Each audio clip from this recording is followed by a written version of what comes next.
Glória a Jesus. Glória a Deus. Aleluia. Glória a Jesus. Tem um clamor aí dentro, não tem, gente? Estou sentindo assim vocês que nem uns leão enjaulados.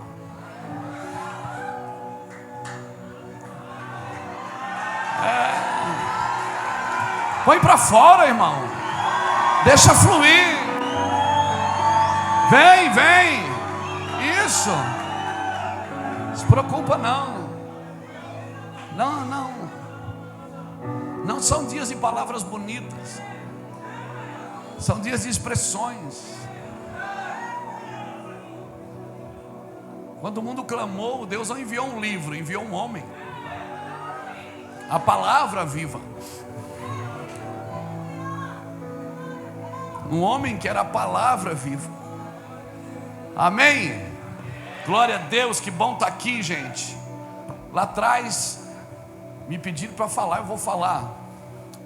Lá atrás na livraria, depois você adquire os nossos livros que estão lá, livros dos irmãos. Esse livro aqui do nosso irmão Ulisses, O Amor, o Evangelho dos Improváveis. Ulisses é o cara mais apaixonado que eu conheço por gente. Ele ama gente, ama estar com gente, cara que abraça e beija todo mundo. E a gente pilhou ele para escrever esse livro, Amor, o Evangelho dos Improváveis. Pois se adquire lá, vai ser bom. Esse aqui a gente escreveu esse ano, na nossa conferência de maio, a extraordinária unção, o caminho da renúncia, da obediência e da perseverança. E esse aqui é um devocional que nós lançamos agora no último café de novembro, dia após dia, caminhando com o Pai. É uma trilogia de 3 devocionais. A gente escreveu um devocional em 2021 e lançou em 2022, 2022 para 2023 e esse 2023 para 2024. Tem alguém que faz aniversário hoje? Não, né? Graças a Deus. Não, hoje. É hoje mesmo? Parabéns pra você. Vem buscar pra você. Tá, querida, muitas felicidades, muitos anos de vida. Isso. Abençoa ela ali. Glória a Deus. Esse aqui é para você. Amém? Deus abençoe. Quem é que fez ontem? Foi você que fez ontem? Pega esse aqui para você. Isso. Antes de ontem não teve ninguém não. Amanhã não tem, graças a Deus.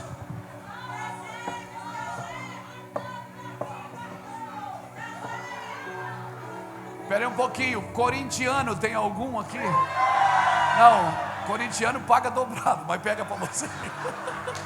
Peguei a palavra, claro. Glória a Deus. Amém. Posso fazer uma pergunta para você? Posso? Me dá uma razão para Deus despejar mais unção sobre a sua vida. Me dá uma razão para você estar aqui, dirigir por horas, andar por horas de ônibus, pagar passagem de aérea, pagar hospedagem. Me dá uma razão para Deus te dar mais unção. Apresenta as tuas razões. Entramos juntos em juízo.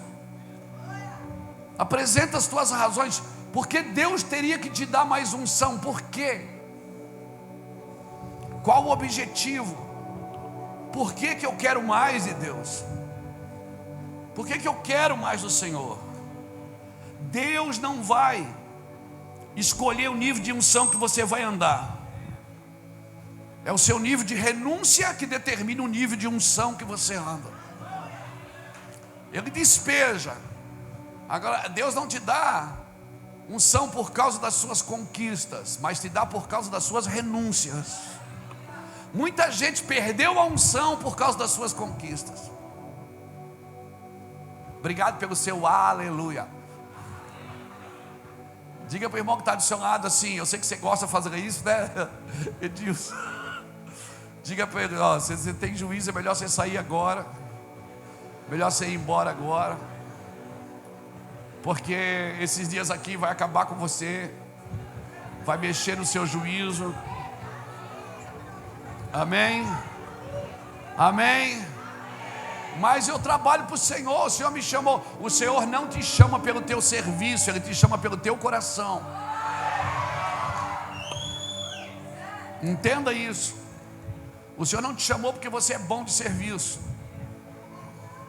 mas porque você é bom de coração. Homens de Deus não são homens bons de Bíblia, são bons de coração. Porque a Bíblia você pode aprender. Agora, ser bom de coração tem a ver com a sua natureza, com a sua identidade, com a sua origem, de quem você é, de quem você pertence. Então, os homens, para mim, homens de Deus são homens bons de coração. O que você sabe é importante, mas não é tão importante quanto as suas renúncias. Então eu queria começar essa conferência assim, batendo em mim primeiro. Estou com uma palavra no meu coração e eu queria compartilhar com a gente aqui nessa noite.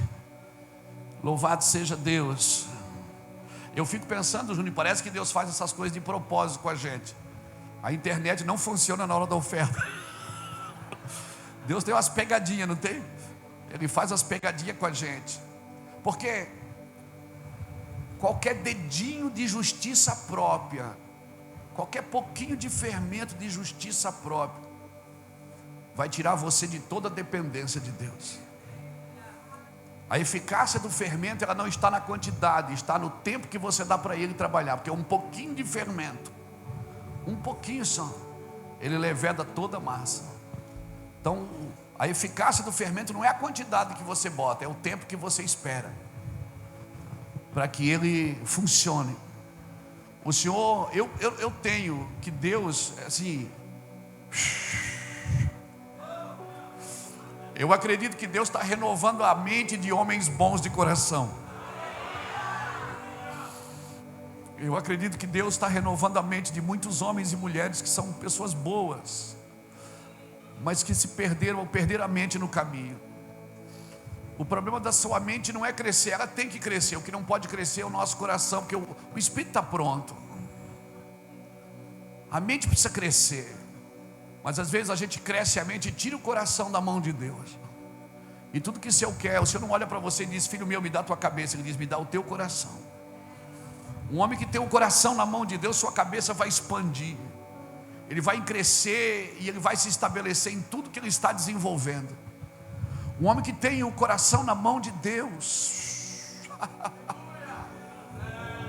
eu creio que nesses dias Deus está reivindicando o coração dos homens. Deus quer de volta o coração de muitos homens. O Senhor está pegando o coração de muitos homens. Eu acredito, como disse o Júnior mais aqui, eu acredito nesse batismo. Um batismo que o Senhor está alinhando o nosso coração. A nossa mente será renovada porque o nosso coração está na mão de Deus. Não é porque a gente está trabalhando mais, está estudando mais. Tem gente que estuda e nunca chega ao conhecimento. A Bíblia diz isso. Por isso eu e você não podemos tirar o coração da mão do Senhor. Nosso ministério cresce, nossa vida cresce, vai se desenvolver, porque tudo que está na mão de Deus cresce. Deus só despeja a unção naquilo que está fundamentado nele. Eu queria que você abrisse sua Bíblia comigo em Efésios capítulo 4. Efésios 4 tem sido o versículo da minha vida nesses dias.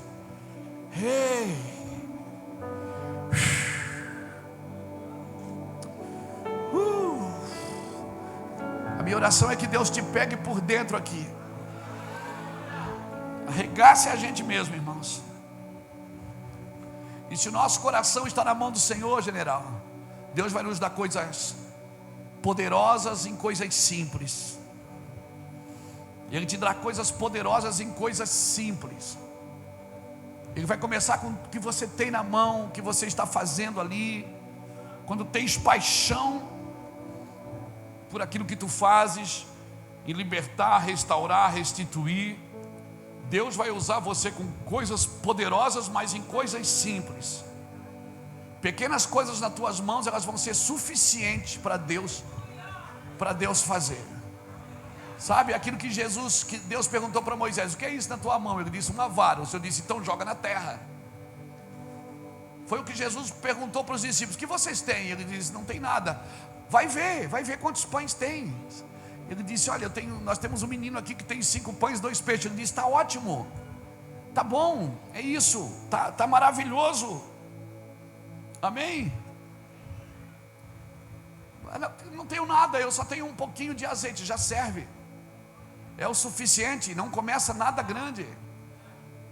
Às vezes você fica em expectativas, em fazer mais, em aprender mais, e isso muitas vezes só denuncia a nossa falta de dependência do Senhor. A voz que está dentro de nós, essa voz que clama, né? A voz do que clama. Tem um clamor dentro de nós. Tem um clamor dentro da nossa vida. A voz é nossa, mas o clamor é dele.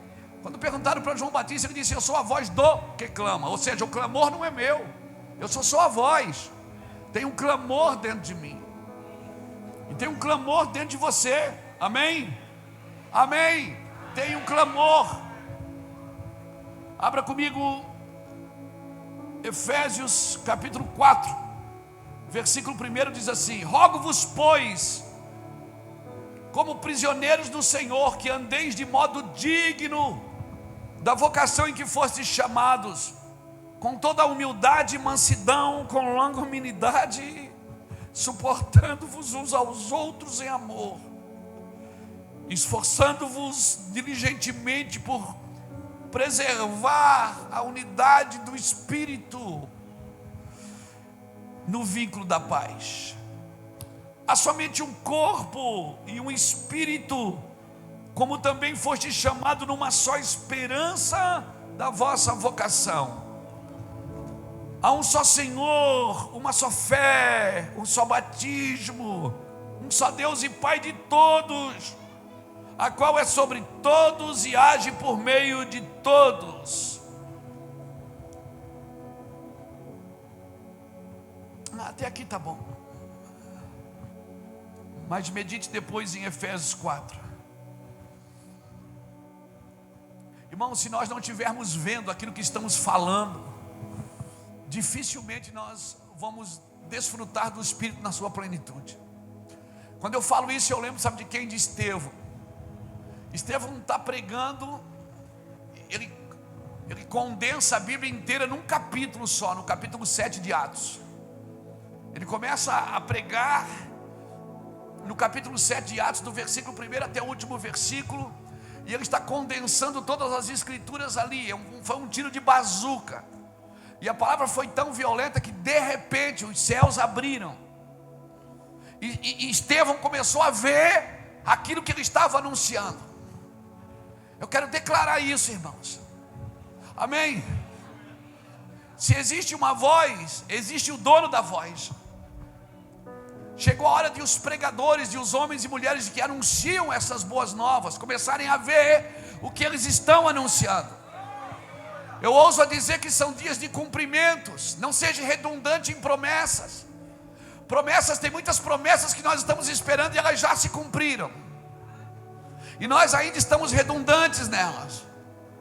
Irmãos, eu não vim aqui pregar hoje, eu estava ali adorando a Deus. Eu vim dar alguns conselhos que foram bons para a minha vida, que me quebraram, que me moeram. Eu vou fazer 57 anos daqui a 3 meses, e eu fico pensando que você vai estudar a tribo de Levi, você vai aprender uma coisa interessante, que Levi, os sacerdotes da tribo de Levi, depois dos 60 anos, eles faziam 3 coisas importantes no tabernáculo. Eles não tinham mais a função de tabernacular, de carregar ou de serviço braçal do tabernáculo. Eles faziam 3 coisas: eles transcreviam a lei, eles enchiam os candelabros e eles aparavam os pavis.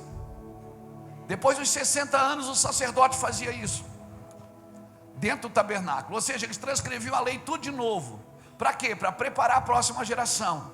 Eles já estavam escrevendo tudo de novo.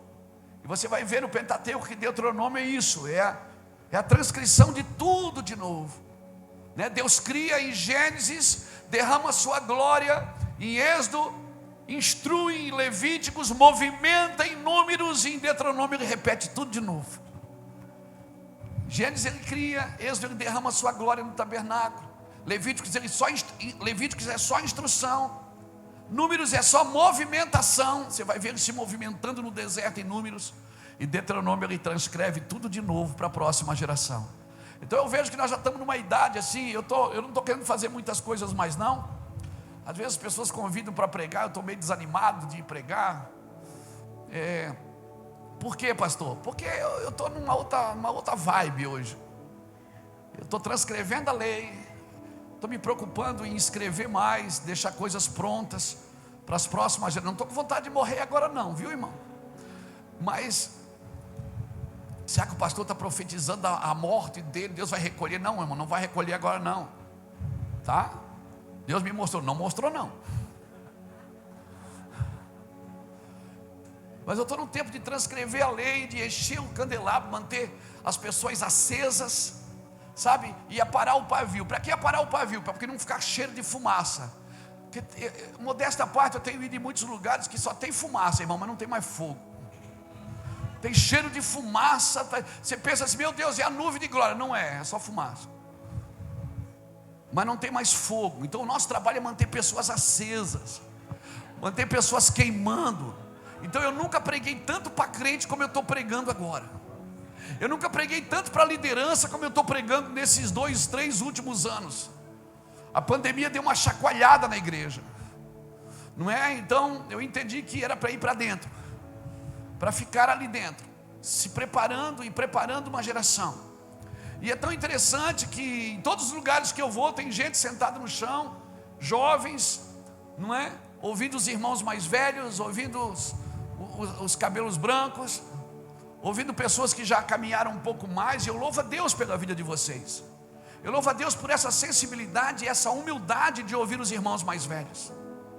Porque se a Bíblia diz que Deus derramará do seu Espírito sobre toda a carne, vossos filhos e vossas filhas profetizarão. Essa não é uma promessa para os membros da igreja, é uma promessa para filhos. Amém? Vossos filhos e vossas filhas profetizarão. Então eu acredito que Deus vai fazer primeiro nos lares, para depois fazer no templo. Se é os filhos que vão profetizar primeiro, se é a nossa geração de filhos que foram discipulados, preparados para fazer algo maior, se há um padrão de continuidade, tem que ter paternidade, irmãos. Não tem um padrão de continuidade sem ter paternidade. Então eu estou nessa pegada aí, sabe? Eu não quero mais ter um ministério próprio, eu não quero mais ficar famoso, eu não quero mais ganhar dinheiro com a pregação. Dinheiro eu até quero ganhar, porque eu quero gastar tudo. Mas sabe tem umas coisas assim que parou de movimentar a mente da gente. Sabe aquela coisa que você tem vontade de ficar em casa, escrevendo, preparando. Uma boa conversa na mesa tem sido muito mais eficaz muitas vezes que uma pregação de púlpito, né? Às vezes passa uma tarde para salvar um casamento, que por causa daquele casamento você salva uma congregação, e aquela congregação vai tocar uma cidade. Então nós temos feito coisas pequenas que a gente sempre falou, que chegou a hora de fazer coisas pequenas que movimentam coisas grandes, mas que agora a gente está fazendo. A gente falava delas, mas agora a gente está fazendo elas. Amém? Então se mova por aquilo que você está vendo, por aquilo que o cenário está tentando mostrar. Por favor, não se mova pelo cenário. A palavra rogo-vos é um convite, não, é uma ordem. É quase um pedido de desespero. Rogo-vos como prisioneiro de Cristo. Deus te chamou para ser colado nele, irmãos, aprisionado nele. Eu entrei nessa prisão e fechei a porta por dentro. Paulo está dizendo, como prisioneiros de Cristo. Havia uma grande discussão. Paulo é prisioneiro de Roma, Paulo é prisioneiro dos judeus. Os judeus queriam prender Paulo, Roma queria soltar. E Paulo diz, olha, vocês fiquem aí brigando, mas eu não sou prisioneiro nem de Roma, eu não sou prisioneiro dos romanos, nem dos judeus, eu sou prisioneiro de Cristo. Não, mas solta ele. Ele dizia, eu não quero ser solto, eu quero ir para Roma. Mas nós queremos te soltar. Paulo diz, você não pode me soltar, porque eu não sou seu prisioneiro. Eu decidi viver assim, eu fiz uma escolha. Eu não estou triste com a igreja, porque eu decidi pela igreja. Eu não estou triste, não estou ofendido com os irmãos. Mas eu me ofendo, pastor. Sabe por que você se ofende com alguns irmãos? Porque você dá para eles o lugar que você deveria ter dado só para Cristo. Por isso que eles têm a capacidade de te ofender. Eles têm a capacidade de te ofender, porque esse lugar é de Cristo. Você deu para alguns irmãos, você deu para alguns líderes. Esse lugar é só de Cristo. Por isso eu e você não podemos nos ofender. Aleluia. E se a instrução me ofende, isso tem um nome, é ego. Se a instrução me ofende, isso tem um nome, é ego.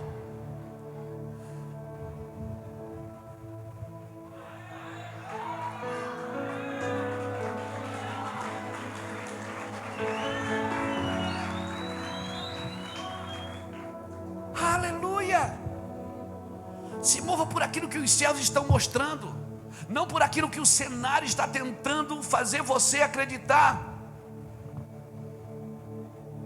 Esses dias eu fiz uma reunião de obreiros lá em Itajaí. Eu falei para os irmãos, digo, olha, é melhor não ter ninguém fazendo do que ter alguém que parece que está fazendo.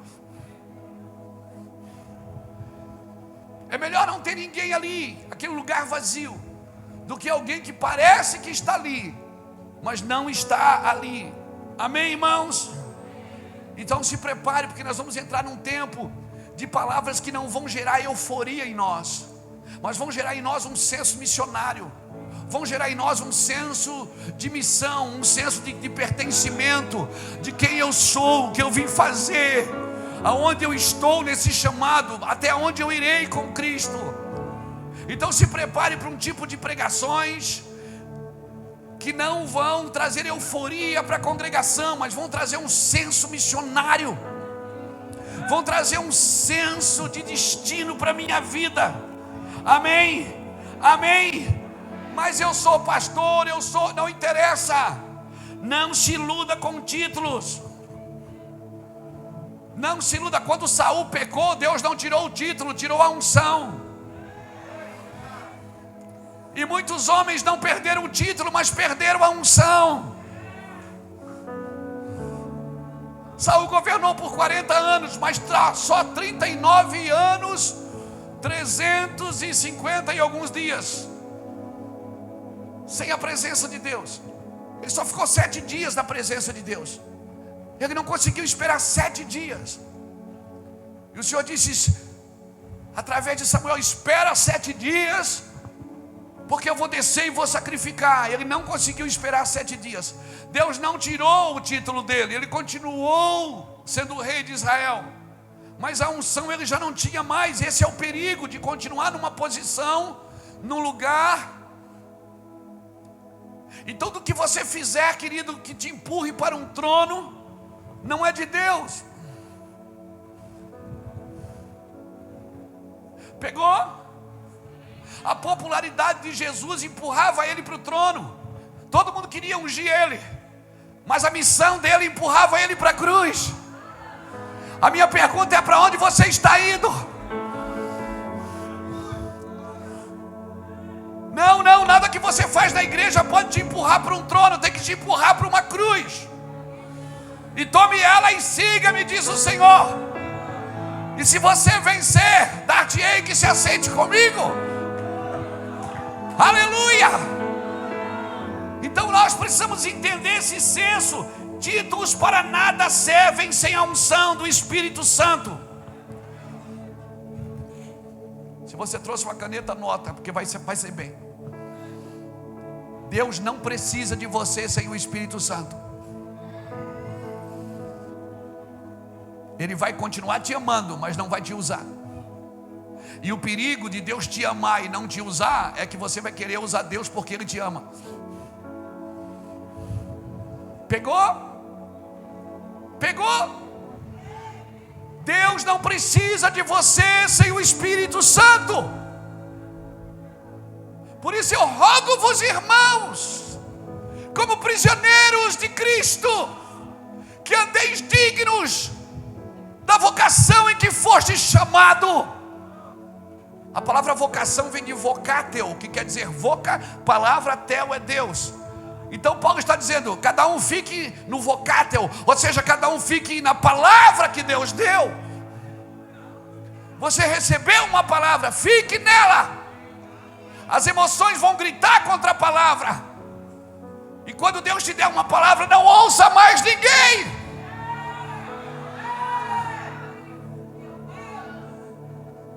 Como assim, pastor?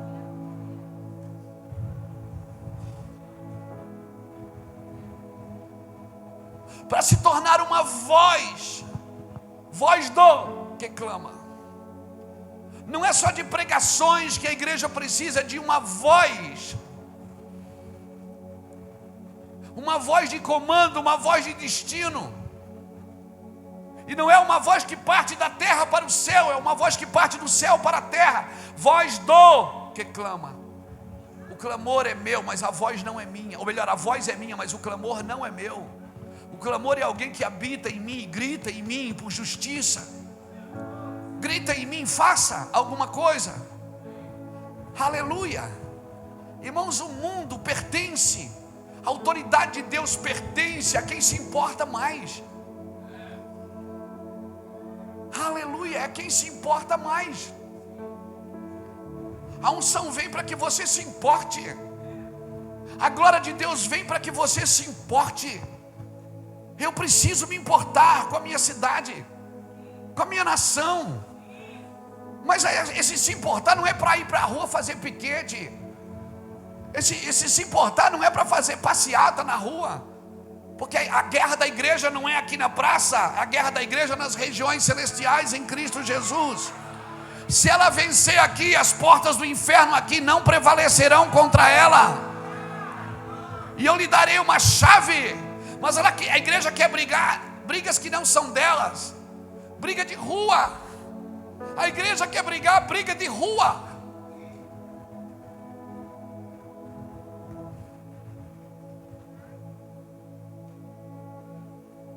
Ela quer brigar com a direita, quer brigar com a esquerda, ela quer brigar com quem está atrás, com quem está na frente, ela quer brigar com ideologias políticas, ela quer brigar com seus direitos. Quem disse que você tem direito, igreja, a partir da terra? Você tem direito, igreja, você tem direito a partir do céu. Eu sou sua cabeça. Que cabeça você quer? Há um clamor dentro da igreja brasileira. Há um clamor para mudar situações, mudar estados, mudar países. Mas quem se importa? Keith Green já cantava isso. Quem se importa? Quem se importa? Quem se importa? O Senhor aparece e diz: arranca essa figueira que não dá fruto. Você acha mesmo que Ele quer arrancar? Não, Ele quer que alguém diga: deixa comigo, me dá mais um ano, deixa eu escavar ela, deixa eu colocar adubo nela, deixa eu investir nela. Você acha mesmo que Ele quer arrancar essa figueira? Ele se apresenta a Moisés e diz: vou destruir esse povo, Moisés, vou acabar com esse povo. Moisés diz: não, Senhor, não vai não, deixa comigo, te arrepende agora, Deus. Você acha que Deus quer destruir alguém, quer acabar com alguém? Você acha que Deus quer isso mesmo? Você não já tinha destruído você? Que você não merece estar aqui também. Ele só quer alguém que pula na frente e mata no peito e diz: é comigo, Deus. Eu só procuro um homem que fique na brecha para que eu não destrua a nação. Mas ninguém encontrei. Só quero um homem que mata no peito e diz: é comigo. A parada é comigo.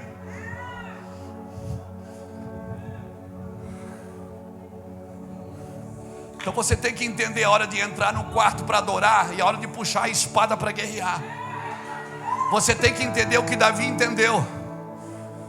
Quando lutava com homens era com uma espada. Quando lutava com demônios pegava a harpa e... Você tem que entender quando você está lutando aqui e quando você está lutando aqui.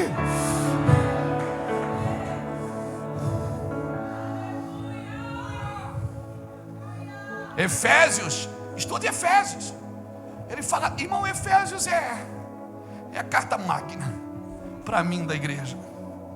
Ensina sobre casamento, ensina sobre liderança, ensina sobre criação de filhos, ensina sobre ministério. Quando você está fechando o livro, ele diz: mas põe o capacete da salvação, o escudo da fé, a espada da lei. Ele está dizendo, tudo isso que eu estou te falando, você vai ter que guerrear por isso.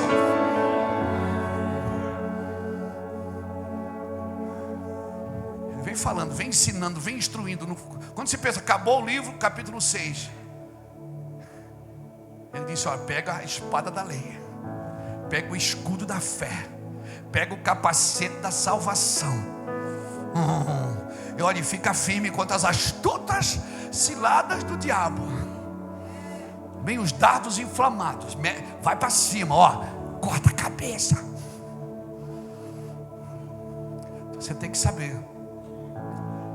Quando Davi escreve no Salmo 144, bendito é o Senhor que adestra as minhas mãos para a peleja e os meus dedos para a guerra. Quando ele guerreava com homens e com demônios, todo intercessor, todo adorador vai se transformar num intercessor.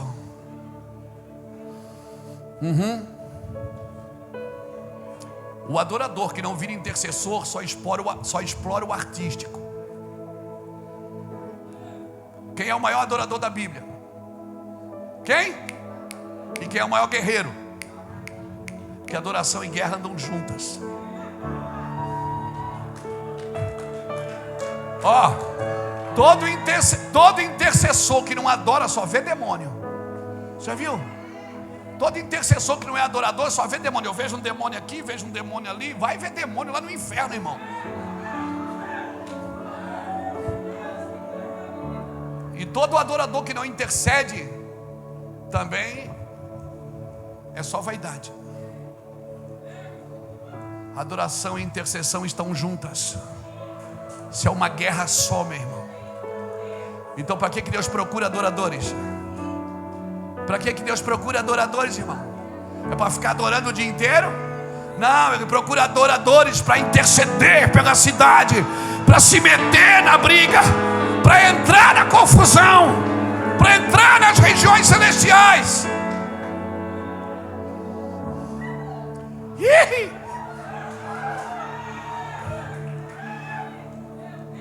Você está me entendendo? Adorador que não intercede não vai subsistir. Todo adorador ele é um guerreiro, ele é um intercessor, é um homem de batalha. Ele não está chorando pelo leite derramado, não. Ele cria a vaca de novo. Ele vai para cima. Então eu rogo-vos, irmãos, como prisioneiros do Senhor, não ande fora do seu lugar. Deus te chamou para esse lugar. Você é um adorador e intercessor. Irmão, não ande fora do seu lugar. A unção só vem no seu lugar. O que é um demônio, irmão? Um demônio é um anjo fora do seu lugar.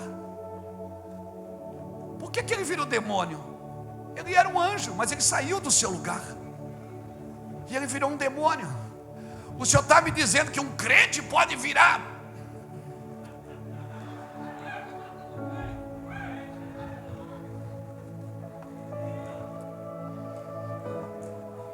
Se um anjo pode,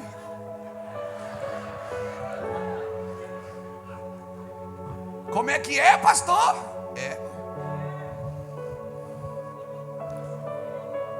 Se um anjo pode, você acha que um demônio não pode, não? Que um homem não pode?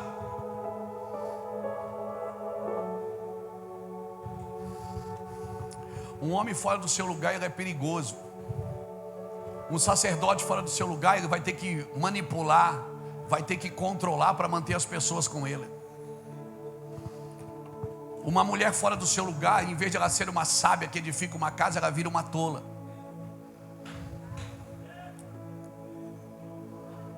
Então o nosso problema é ambiente.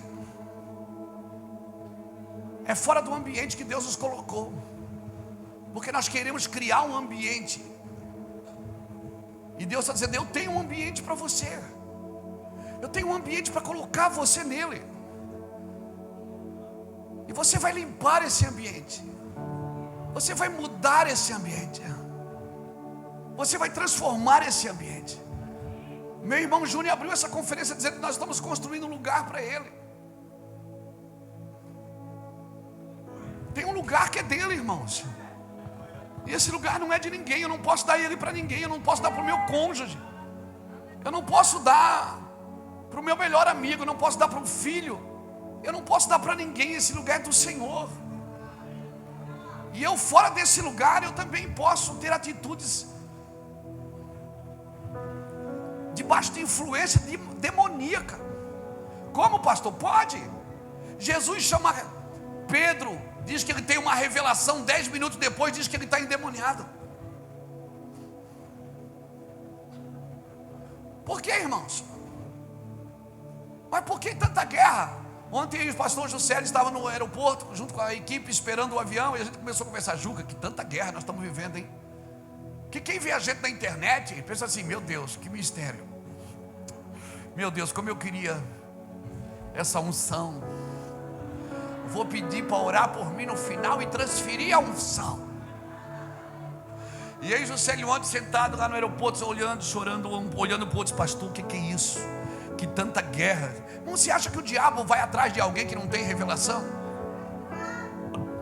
O diabo quer homens de revelação, irmão. Pessoas que têm conectado com o céu. Amém? Tem gente que já chama o diabo de Didi. Já é íntimo. Já virou amigo, já é íntimo. Já trabalham juntos, já são sócios no ministério. 50, meio a meio. Você faz uma coisa para Deus desde que você faça uma coisa para mim. A gente brinca, mas é verdade. As pessoas vão perdendo a noção do temor, do que realmente glorifica Deus. E ontem eu e Juscelio falando, e aí, Juscelio? Pastor, que guerra. Rapaz, guerra. Guerras fantásticas. Batalhas extraordinárias. Guerras surpreendentes. Mas em todas essas coisas, você não foi criado para produzir conteúdo para consumistas evangélicos. E quando um homem não entende isso, uma mulher não entende isso, então ele vai precisar de controle, manipulação, vai precisar de boas palavras, de conteúdo para chamar a atenção. Não, cara, o que chama a atenção é a unção de Deus. E eu rogo-vos como prisioneiro, quando você compreende as dimensões do amor de Cristo, quando você compreende o que você foi chamado para fazer. E olha, eu vou te falar, você não compreende isso sem um relacionamento profundo com o Senhor, sem uma entrega profunda. Nós estamos procurando uma forma. A gente quer uma forma. Já viu? Não é assim, Rodrigo? A gente quer uma forma. Por isso que muitas pessoas saem de uma forma para pegar outra forma. Tinha uma forma na igreja, agora saiu e pegou outra. Não. Você tem que ficar sem forma, até que você se esvazie. A terra só começou a ser construída e criada quando ela estava sem forma e vazia. Enquanto eu e você não nos apresentarmos sem formas e vazio, a gente quer sempre impressionar alguém com os nossos conteúdos, com as nossas forças. Irmão, é muito bom saber, é muito bom ser inteligente. A fé não é burra não, a fé é inteligente. Mas, cara, o que você vai tocar os céus é com a unção, com a sua entrega, com o seu coração, com a forma que você toca a Deus e permite ser tocado por Ele. A altura, a profundidade, o comprimento e a largura do nosso entendimento acerca do amor de Cristo, como diz em Efésios, Efésios 3,14 diz assim: por esta causa eu me ponho de joelhos diante do Pai, a quem toma o nome toda a família, tanto nos céus como sobre a terra, para que segundo a riqueza da sua glória vos conceda que sejais fortalecidos com poder, mediante ao seu Espírito no homem interior, e assim habite Cristo no vosso coração pela fé, estando vós arraigados e alicerçados em amor, a fim de poderdes compreender com todos os santos qual é a largura, o comprimento, a altura e a profundidade, e conhecer o amor de Cristo, que excede a todo o entendimento, para que sejais tomados de toda a plenitude de Deus. Ora, aquele que é poderoso para fazer infinitamente mais de tudo que quanto pedimos ou pensamos, conforme o seu poder que em nós opera, a Ele seja a glória na igreja e em Cristo Jesus por todas as gerações, para todos sempre, amém. Compreender com todos os santos. Se você já compreendeu e você ainda vive no meio de santos que não compreenderam, você tem por obrigação deixar isso claro. Você tem por obrigação botar isso na mesa para que todos possam comer. Porque quando todos os santos compreenderem, aí nós vamos poder chamar isso de avivamento. Irmãos, você até então já conheceu o amor que te salvou, mas tem dificuldade de conhecer esse amor em outra dimensão para salvar os outros. Ou seja, você conhece o amor de Cristo que te salvou, mas você não permite que esse amor passe por você para salvar os outros. Essa é uma outra dimensão. O amor que te salvou você experimentou, mas e às vezes por não compreender isso, você cria princípios para salvar os outros que nem você foi salvo por eles. A gente vai criando os pedágios no meio do caminho. E Jesus passa a ser o caminho e a igreja passa a ser o pedágio. Quando o Senhor procura uma voz, alguém que empreste para Ele a voz, para que Ele possa clamar, Deus não quer que você faça, Deus só quer que você fale.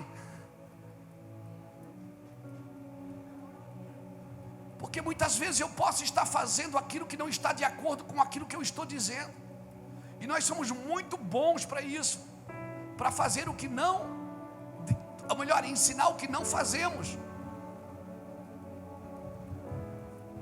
Mas o Senhor acabou de dizer que o Senhor quer que Deus quer que a gente fale, sim. Deus quer que eu me transforme numa voz, que eu empreste a voz para Ele, para que Ele possa fazer através de mim. Irmãos, isso é muito sério. Eu e você, nós não podemos, nós não devemos emitir opiniões naquilo que Jesus disse, porque se Jesus disse é verdade, eu não tenho que emitir minhas opiniões acerca disso. Jesus disse, então está dito. É ou não é? Qual é a sua opinião? Eu não tenho mais opinião se Jesus disse.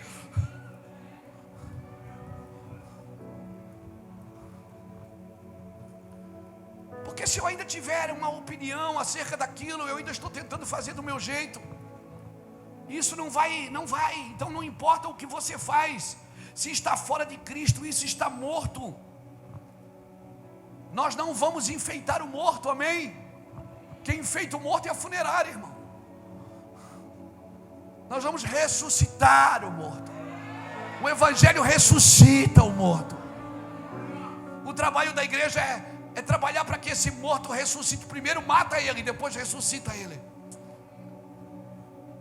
Primeiro traz ele para o matadouro e depois ressuscita ele. Mas às vezes nós queremos enfeitar o morto. Não se enfeita o morto, irmãos. Nós não podemos fazer isso. Amém? Cutuca alguém que está aí, diga: não se ofenda com o pastor Luiz, ele é gente boa. Isso, não se ofenda, porque a ofensa faz você ouvir coisa que não foi dita. A ofensa sempre faz a gente ouvir coisas que não estão sendo ditas. Faz a gente empoderar coisas que não estão sendo ditas. Então, cara, quando você arma uma tenda dessa, né? aqui no sertão, e você junta milhares de pessoas aqui que vêm de vários lugares. Sabe o que eu aprendo aqui, irmão? Que Jesus prefere ter você no deserto do que perder você na terra prometida.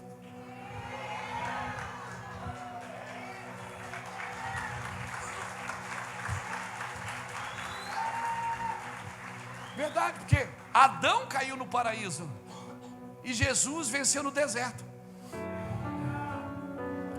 Então, para Deus é muito melhor ter você no deserto do que perder você na terra prometida.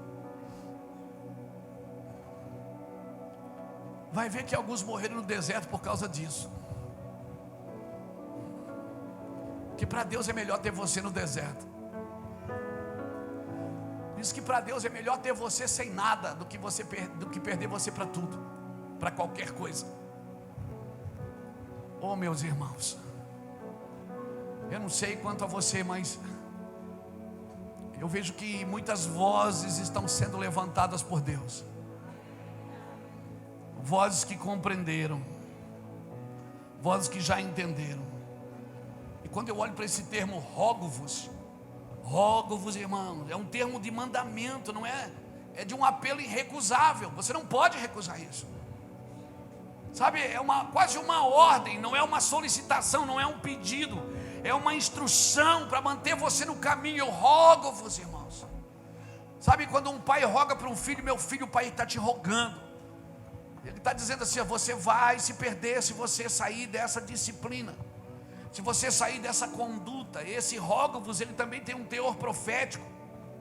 Por isso ele não é uma possibilidade, mas é uma revelação para você viver. Ele está dizendo: olha, eu rogo-vos para que você viva digno da vocação, do vocátel, da palavra que Deus te deu. Ande nesse lugar, ser digno. Digno, o que é digno? É trazer respeito, é reconhecimento, é trazer respeito e reconhecimento quanto à origem da nossa identidade, da onde eu vim, para onde eu vou. Andar com dignidade é honrar o lugar da onde eu vim. Por isso Jesus dizia em João capítulo 8, ele disse: o meu testemunho é verdadeiro, porque eu sei de onde vim, sei para onde eu estou indo. Ele estava dizendo, em outras palavras, eu estou honrando as minhas origens. E esse lugar não se trata de um homem, sei lá, um homem natural, um homem humano, se esforçando para viver uma vida espiritual. Não, é o contrário. Se trata de um ser espiritual se esforçando para ser um bom homem. Porque fala para mim, você tem mais dificuldade de lidar com as coisas da terra ou com as coisas do céu? Da terra, irmão. A gente tem dificuldade de ser gente, dificuldade de ser homem. Amém? E esse rogo-vos, talvez este seja o princípio da nossa relação com Deus. Quando eu vi esse tema, voz do que clama, uma conferência de missões, o que será que o Senhor está pedindo? É a pergunta que eu sempre me faço. Que motivo Deus tem para me dar mais unção? Que motivo Deus tem para me dar mais recursos? Que motivo Deus tem para me deixar mais conhecido? Qual o objetivo? Se você tem uma missão para isso, isso não vai matar você. Alguém me perguntou esse dia: você não tem medo da fome? Eu disse: não, eu tenho uma causa para ela. Você não tenha medo do recurso. Não tenha medo de dinheiro, irmão. Mas o dinheiro é do diabo. Não, quer ver o diabo? Fique sem dinheiro para você ver. O dinheiro não é do diabo, é o amor ao dinheiro. Então, me dê motivos para que Deus faça isso. Dê motivos para Deus, para que Ele te dê mais unção, para que Ele te deixe mais conhecido, para que Ele aumente o número de pessoas na sua frente. Por que isso? Por que Deus faria isso se Ele não tem uma missão clara para você? Sim, querido, Deus tem uma missão clara para mim e para você.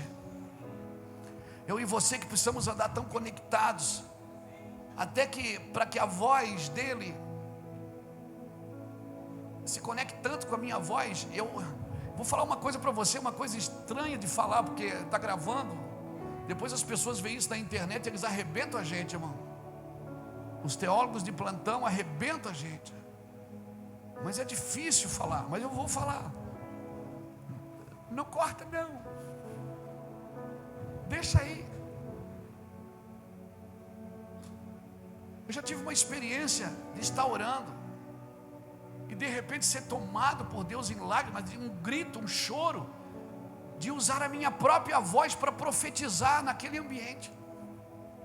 E eu começar a falar assim, te diz o Senhor, Luiz Hermínio, meu filho, não faça isso, meu filho. E eu fiquei em êxtase, e a minha voz naquele quarto falava para mim mesmo de joelhos. É uma coisa que não dá para contar para todo mundo, só para a internet. Porque hoje você fala que vê um anjo, alguém diz, está amarrado. As pessoas perderam o senso do sobrenatural. Eu me lembro quando a gente ia no monte, irmão. Nós era menina, a gente não sabia muita coisa. A gente achava que todo crente era crente mesmo, que todo pastor era de Deus e que toda igreja era de Cristo, e que Jesus era o cabeça de toda a igreja. A gente ia, o graveto acendia. Quem já orou com o graveto aceso, irmão? Irmão, você olhava assim, o graveto acendia, meu Deus! Aí você botava aquele graveto dentro da Bíblia. Não é que você apagava em casa a luz do quarto, abria a Bíblia, orava, não acendia de novo. Você não vai rir? Eu tenho gravetos desses lá na minha sala de oração ainda, de 20 anos atrás. Hoje eu não oro mais para ele acender. Ele está ali só para mim não esquecer. Hoje eu oro para que eu me mantenha aceso. E cada vez que o dia está mal, eu olho para o gravetinho lá na minha prateleira e digo, está disputando comigo, né? São coisas simples, coisas pequenas. Eu me lembro que toda vez que eu ia em Israel, eu trazia uma pedra do Rio Jordão. Eu tenho umas pedrinhas lá na minha prateleira, mas não é para ficar adorando, oh, pedra abençoada, não. São marcos e sinais para lembrar que realmente ele esteve ali. Sabe, são coisas que eu guardo, coisas de uma época de inocência, de um lugar que a gente vivia com tanta inocência, cara, que as reuniões de oração eram de oração, que ninguém filmava quem estava orando, que a gente não postava as reuniões de intercessão na internet, que a gente não postava as reuniões de oração, a gente ia para orar mesmo. Não era para dizer, estou aqui orando.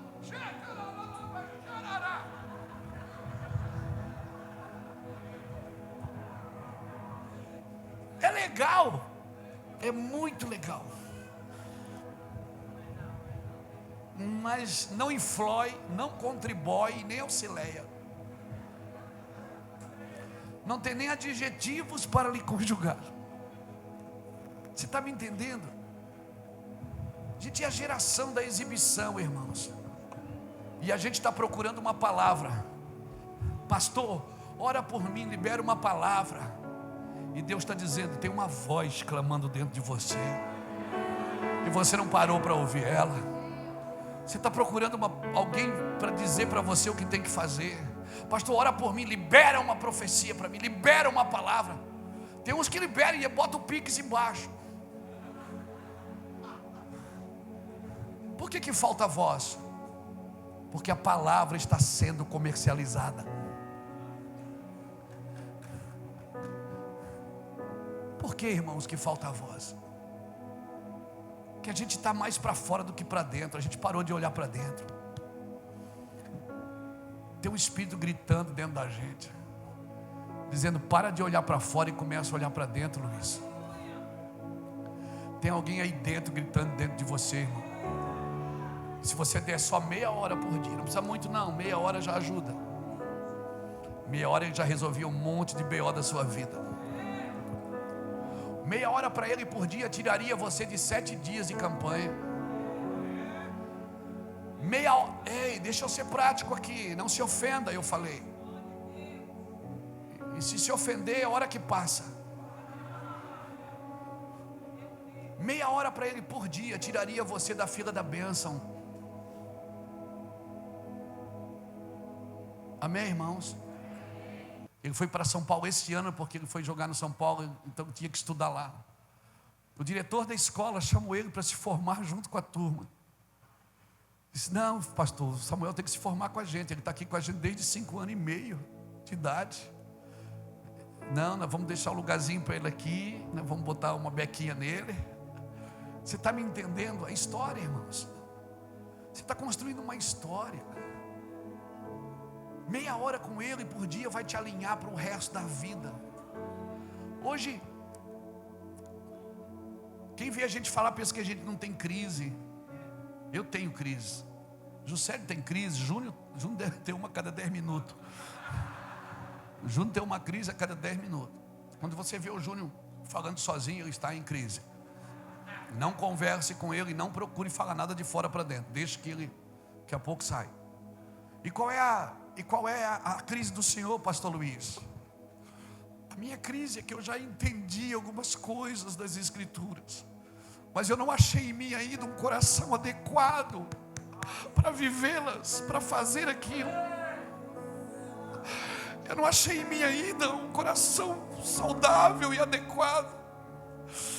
Então por isso a minha vida inteira agora é dizer: Deus, toma meu coração para você, porque eu já entendi. Eu já entendi, eu não preciso de mais instrução, eu preciso ter um coração igual ao teu. Eu não estou atrás de revelação, eu não preciso ler mais livro para ter revelação para pregar, cara, eu já entendi. Só que às vezes eu olho para mim, eu não acho um coração adequado de pai, de marido, de pastor presidente. Mas de repente, Jordânia, aquela voz grita dentro de si: ei, eu estou aqui. Deixa que eu falo por você. Eu sou a voz do que clama no deserto. Só prepara o caminho e deixa que eu falo. Essa é a minha crise.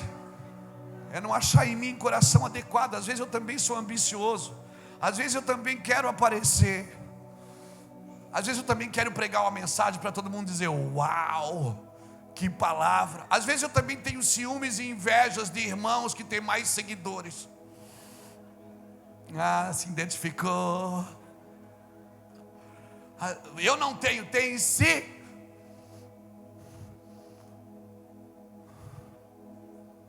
Às vezes eu também tenho vontade de ter mais coisas.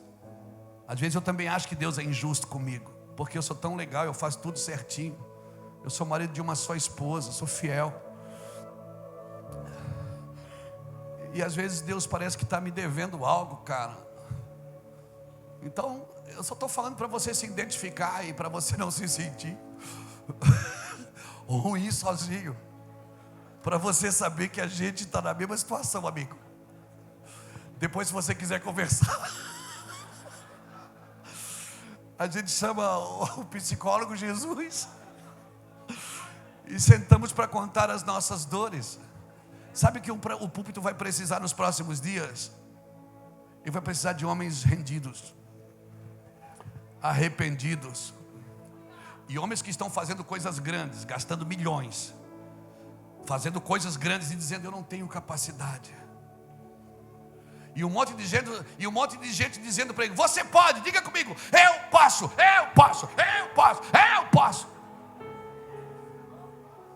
E Jesus está dizendo: você não pode. E aí alguém vai lá na frente e diz: eu posso, desce para lá, 3 para cá, eu posso, tá lá, eu posso. E aí você nunca vai tratar das suas fraquezas, porque vai ter sempre alguém aqui fora dizendo: você pode. Isso tudo é bom. Essa motivação é maravilhosa, mas ela não aperfeiçoa você. Ela quer aperfeiçoar você na sua força, mas o Evangelho Ele aperfeiçoa você na sua fraqueza, nas suas dificuldades, nas suas mazelas. Quando tu estás fraca é que tu estás forte. Porque quando tu estás fraca, tu reconheces quem tu és. E quando tu reconhece quem tu és, tu diga, eu sou assim. Ele diz, mas eu não. E eu habito em você. E eu vou transformar você num novo homem, numa nova criatura. E eu vou gritar dentro de você tão alto que o mundo vai ouvir. Vai pensar que é você que está falando, mas sou eu. E se você deixar eu passar e não tentar mostrar nada que não seja eu, você vai sempre aparecer. Você está me entendendo? Você está compreendendo o que eu estou dizendo? Dá vontade de se jogar no chão agora, não dá, irmão? É o que eu vou fazer. Eu vou adorar e vou me jogar no chão e vou dizer, Deus, eu sou fraco. Mas a tua palavra diz, diga ao fraco, eu sou forte. Rogo-vos que andeis dignos da vocação em que foste chamado. Louvado é o nome de Jesus. Tem uma voz clamando aí dentro. Não ouça mais nada, ouça Ele. Ele vai falar com você nos próximos dias aqui. Poderosamente Ele vai falar. Vai falar grandemente com você, grandemente com a sua casa. Ele vai dar sinais da sua presença. E vai dizer, eu estou aqui, eu estou vendo, eu estou movendo você. Descanse, descanse. Não deixe que a justiça própria, não deixe que a sua capacidade intelectualizada, não deixe que a sua condição tire você da dependência. Cara, eu estou ficando mais velho. Eu estou compreendendo algumas coisas. Eu não parei de estudar as Escrituras, não parei de estudar o Evangelho, não parei de buscar a Deus, mas nesses dias a minha preocupação é com o meu coração. Porque eu não quero ficar de fora daquilo que o meu Senhor vai fazer através de uma igreja pura. Quem vai ver a Deus não é os evangélicos, são os puros de coração. Bem-aventurados são os puros de coração, porque eles verão a Deus. Eles verão a Deus, Berg, nas suas ações. Verão a Deus nos seus filhos. Eles verão a Deus nos seus netos. Eles vão ver a Deus nas suas finanças. Eles vão ver a Deus nas suas ações. Quem vai ver a Deus é os evangélicos? Não. É os católicos? Não. É os espíritas? Não. É os puros de coração. Pureza é diferente de santidade. Santidade é uma coisa que vem de fora para dentro. Pureza não. Pureza é uma coisa de dentro para fora. Você olha aí de fora,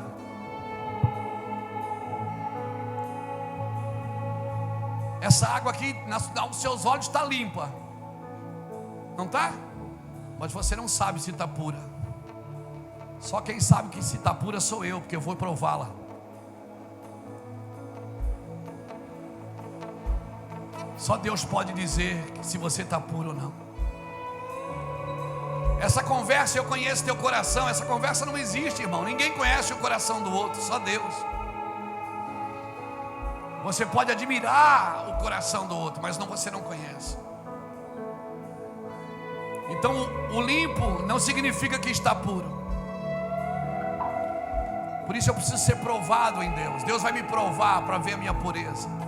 O que os meus olhos estão procurando na terra, o que os meus ouvidos estão procurando na terra. Irmão, tem coisas que não cabem mais para os puros. Tem algumas conversas que não cabem mais na igreja. Pode beber, pode fumar, pode ouvir música do mundo. Pô, irmão, vamos ser puros. A pureza afasta você de qualquer coisa.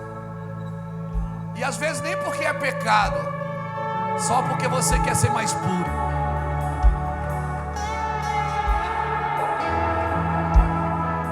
Só porque você quer ser mais puro. Tem conversas que não cabem mais em nosso meio, irmãos. Os puros verão a Deus.